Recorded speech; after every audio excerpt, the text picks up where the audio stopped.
be here down at the district office with Miss Callie Banks today joining us. Thank you so much for being on the show. Oh, I'm so excited to be here. Thank you for having me. Thank you for coming here. Yes, absolutely. It's such a privilege to be here with you. I know that you have a lot on your plate, so for you to take the time to reach out to my SECA students, I really appreciate it.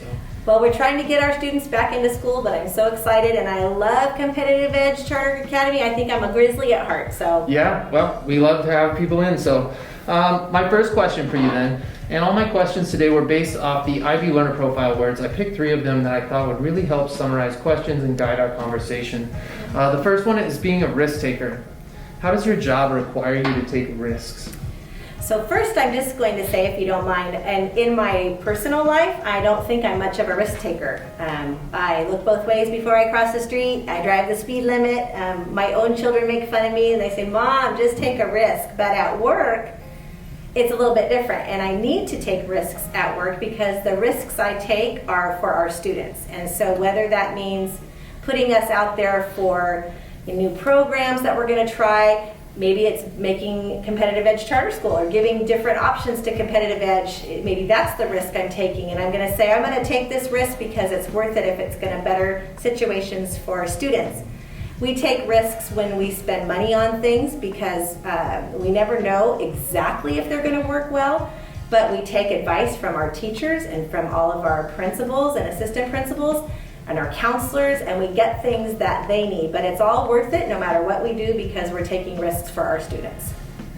Perfect answer. And I think you mentioned, you drive the speed limit, but it's calculated risk. It's not irrational risk, it's calculated risk. And there are calculated risks that you need to take and gambles on whether or not it's going to benefit the student's education versus how much money we're spending on it. It's all calculated and meant with the students in mind. So absolutely. Well, you joined us at an interesting time because my students just recently found out that they love watching us have competitions.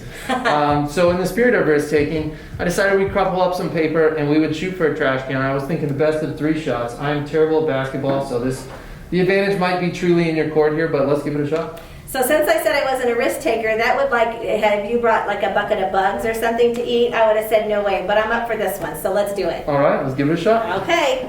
Don't tell me our youth is running out. It's only just begun. Don't tell me our youth is running out. It's only just begun.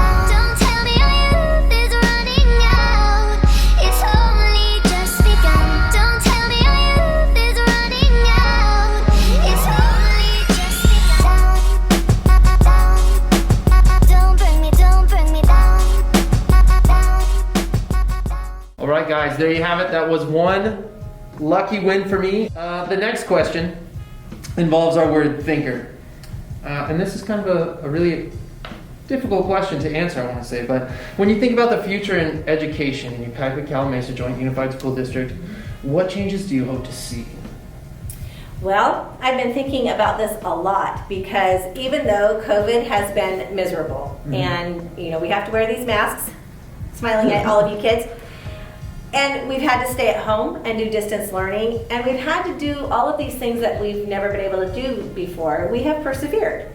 And while it's been better for some and not for all, I have to think about what good things can come out of this. So when I think about what education could look like, maybe it needs to look differently for everybody. Maybe it needs to have the best of the things that happened during COVID.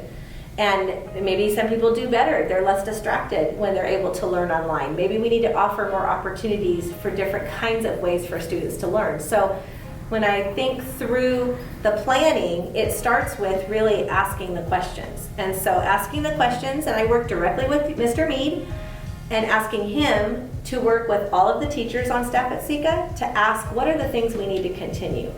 And then what I would hope is that those questions would be asked of students as well, so that when we're thinking and planning for our future, we're not doing it in isolation. We don't want to do it alone. We want to get all the feedback we can. We want to cast a wide net of asking questions of a lot of people, and that would include parents, to see what we can do moving forward to make our school district better and having learned from COVID.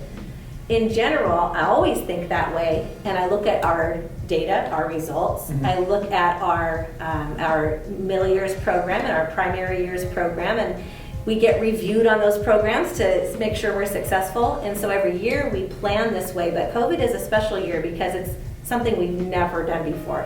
It's unlike any other year. So I think we have the most opportunity to move forward better out of this past year.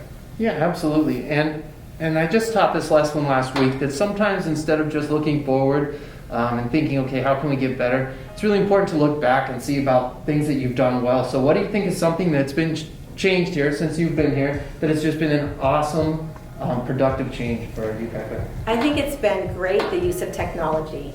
So we have a lot of students that are great at technology, and we have a lot of teachers that are great at technology. But it's one end or the other. And so I think we've bridged the gap, and we've been able to all experiment and learn all kinds of different programs. And so we now have this tool that can be integrated into all of our classrooms in a different way that would provide more opportunities. So whether you're using a Zoom meeting to meet with a school in China, or you're using the opportunity just to have certain programs on your computer that help you to do a presentation. I know you're a Google school, you do all kinds of things, but maybe you're going to do like a worldwide Olympics. Maybe you're going to do basketball challenges with paper across the country, and so we can kind of close the gap of who we are and who we live with in our community and abroad. I would say we've done a great job with that as well. Yeah. And also opportunities like this, you know. I would Yes. have never experimented with technology had we not had COVID. So, Absolutely, and I love the 6 feet together because this 6-foot rule has caused this gap, and you've come up with this and thought about it before I've thought about it, and you've kind of blazed a trail. I love it. That was the goal. You know, we're all into Yep. this together. So, being a critical thinker, there's a contest. I have never won. 3 times I have lost. Paper airplane contest. You guys want to see it. She wants to see it. Let's make this happen, guys. Let's see how this goes. Only just begun. Don't bring me down. Only just begun. All right, guys. Another disappointing loss. Paper airplanes are just not my thing. I confess to you that I looked up how to make one last time so that I could beat Mr. Sells, who was the last guest on my show, and I forgot how to make it. Well, practice. Yes. Practice, grasshopper. I agree. I need more time, more planning periods, but I need to practice. So our last word is balance. You're a mother, a wife, and a superintendent, which is quite a busy job, especially during distance learning. How do you balance all of your responsibilities and keep time for yourself? So balance is not my strong suit. And part of it, I think, is because I love my job. Because I know that even though I don't work at a school site anymore, I'm responsible for everybody at every school site. So when you love what you do, it's hard to call it work.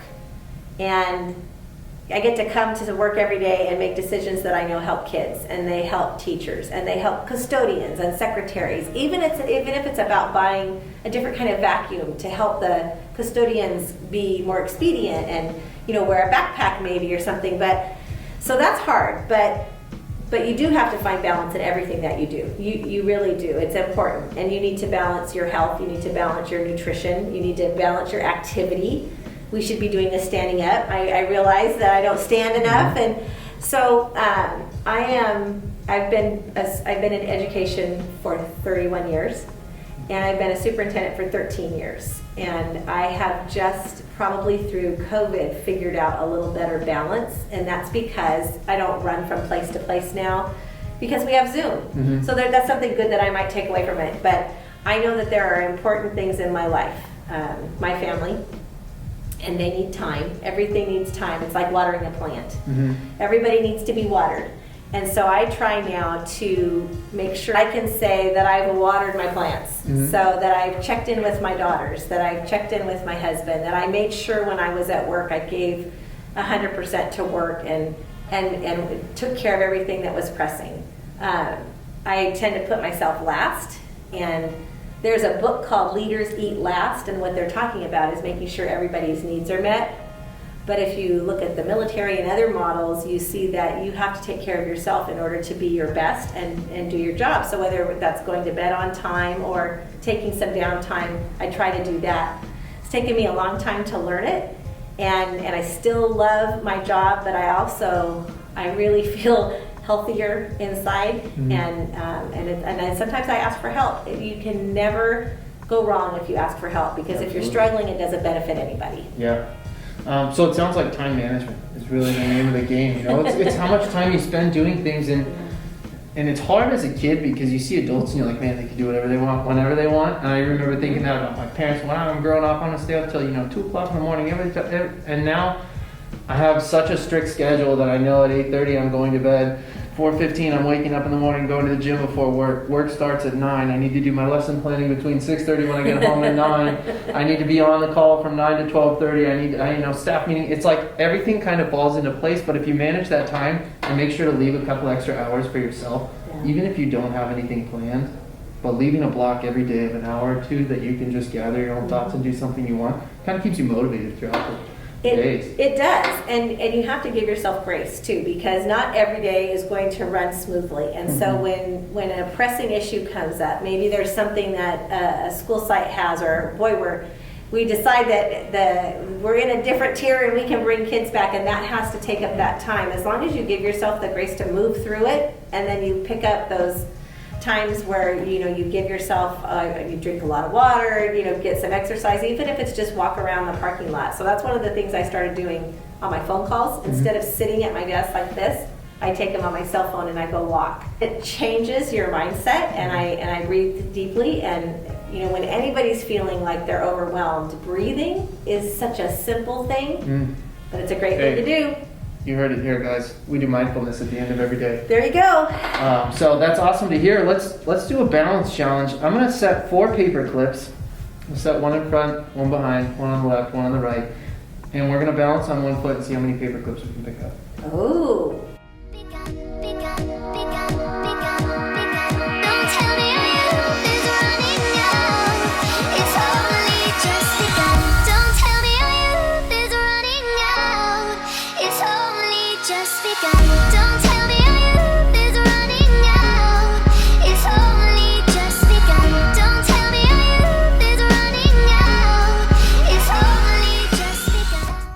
All right, guys, that wraps it up. Looks like I remain undefeated on my own show, 2-1.